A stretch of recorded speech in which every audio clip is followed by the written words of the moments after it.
Hey guys, my name is Michael and I'm here to playtest the S90 Alto Saxophone mouthpieces for you today in 3 different tip openings, the 170, 180, and the 190.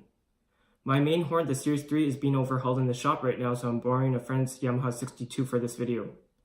Also, you can look at this video as a comparison of tip openings since the mouthpiece models are the same. By the way, these are the first generation S90 mouthpieces, and you can see the changes Selmer made in another video, which I'll link in the description below. Now, what is important to note is that I'm using slightly different reed strengths with each mouthpiece in order to maintain a similar feeling of resistance.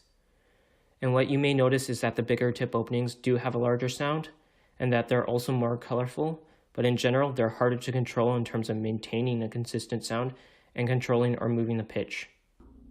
I would like to add that I switch often between the 170 and 180, but right now I'm using the 180 as my mouthpiece, and I think that you'll be able to hear that in these recordings.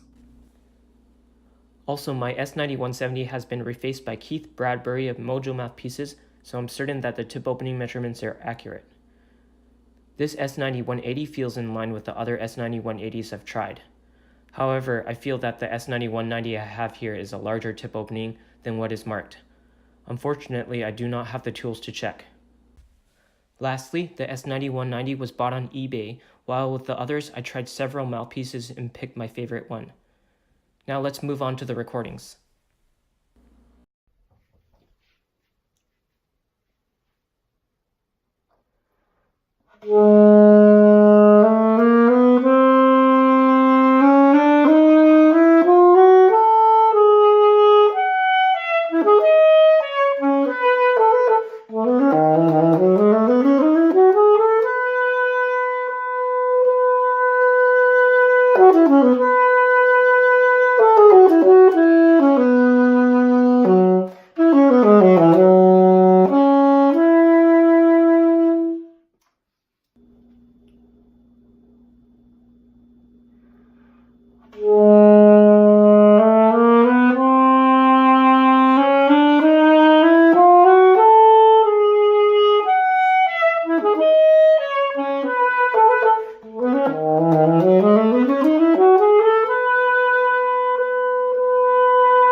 To sum things up, you can hear again that I'm used to playing the S90 180 right now.